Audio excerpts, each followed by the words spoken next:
요한은 청주 양양군 중노현 출신으로 본래 이름은 요순이었다고 합니다. 그리고 소설인 삼국지연의에서는 뜬금없이 도적으로 나오지만 양양기 국기에 따르면 요한은 면수 남쪽의 관족 출신으로 대대로 고위 관리를 배출한 명망 있는 집안의 출신이라고 합니다.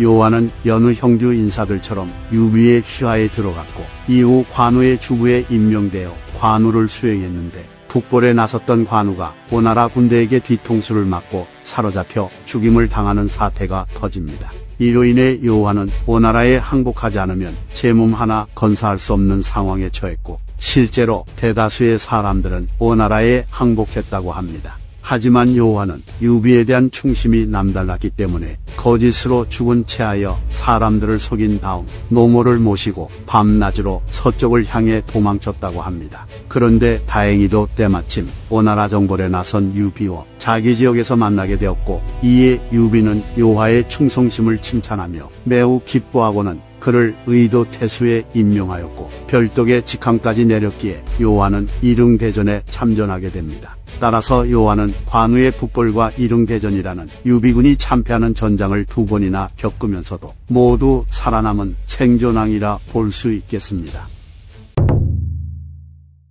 위서에 따르면 연희 원년 9월에 은평태수였던 요화가 위나라 진영을 공격하였고 이에 옹주자사 곽태는 광위태수 왕윤, 남한태수 유역과 함께 병사들을 이끌고 요화의 군대를 공격하여 물리친 뒤 요화의 진영을 포위하는 데 성공했다 합니다. 그리고 곽태는 황제인 조예에게 표를 올려 왕윤과 유역이 군사를 나누어 산의 동쪽과 서쪽을 둘러싸 적을 포위하였으니 이제 적을 격파하는 것은 하루 만에 이루어질 것입니다 라고 했으나 오히려 조예는 걱정을 하며 군대를 분산시키는 것을 피해야 한다 라는 칙명을 곽태에게 보냈다고 합니다.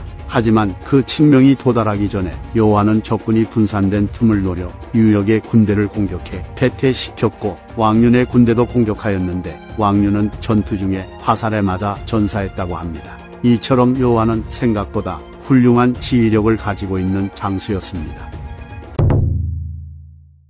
연희 10년 강족들이 대규모로 위나라에 반란을 일으키자 강윤은 그 틈을 노려 군을 이끌고 진격해 강족들과 연합하여 곽해와 하우패의 군대와 싸웠고 반란을 일으킨 강족들 중 일부를 흡수하여 총나라로 돌아왔다고 합니다.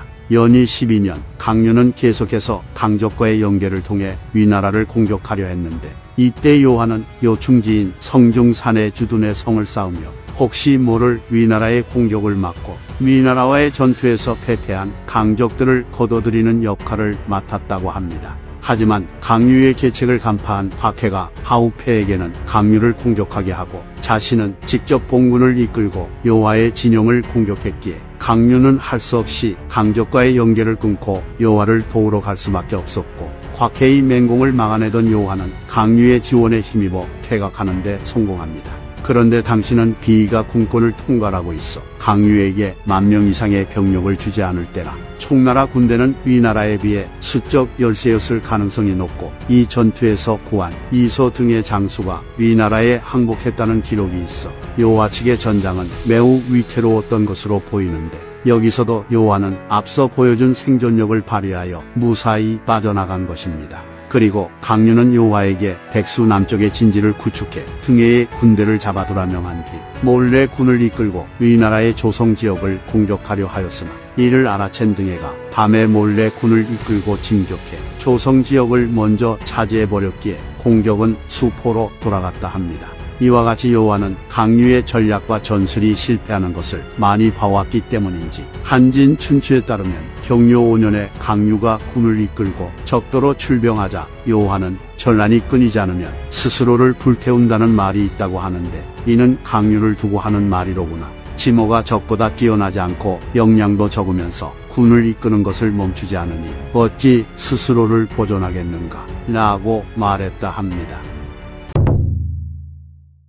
경료 6년 종해 등해 등이 대규모의 군대를 이끌고 총나라를 침공해오자 강유는 유선에게 장익과 요하를 보내 양안관구와 은평교두를 지켜야 한다고 했으나 유선은 간신 황후의 말을 듣고 무당에게 점을 치게 하였고 무당이 위나라가 쳐들어오지 않을 거라고 하자 그 헛소리를 믿고 강유의 조언을 무시했다고 합니다. 그리고 나중에 사태가 심각해지고 나서야 요하는 뒤늦게 유선의 명을 받아 강유와 합류하여 검각에서 종회의 군대에 맞섰으나 등에 의해 유선이 항복하는 바람에 요하는 강유와 함께 종회에게 투항했다고 합니다. 이후 함의 원년 유선이 낙양으로 옮겨지면서 요하도 함께 낙양으로 옮겨졌는데 가는 길에 병이 들어 죽었다 합니다. 요하는 유비가 죽은 뒤 제갈량의 창군이 되었고 점차 승진하여 우거기 장군 가절 영병주자사에 이르렀고 중량위에 봉해졌다고 합니다. 그리고 요하는 과단성이 있고 강직하다고 칭해져 관이를 장익과 나란히 했고 종예보다는 앞섰다고 합니다. 경려원년 제갈량의 아들인 제갈첨이 처음으로 조정의 일을 통괄하게 되자 요하는 종예를 찾아간 뒤 제갈첨에게 눈도장을 찍자고 말했는데 종예는 우리 나이 70을 넘었으니 욕심 부릴 나이는 이미 지났고 죽을 날도 얼마 남지 않았소이다. 어린아이에게 찾아가 구구절절 늘어놓아봤자 뭘 하겠소 라고 대답했다 합니다. 이상 삼국지 인물열전 요하편 마치겠습니다. 재미있게 보셨다면 좋아요와 구독, 알림 설정 부탁드립니다. 감사합니다.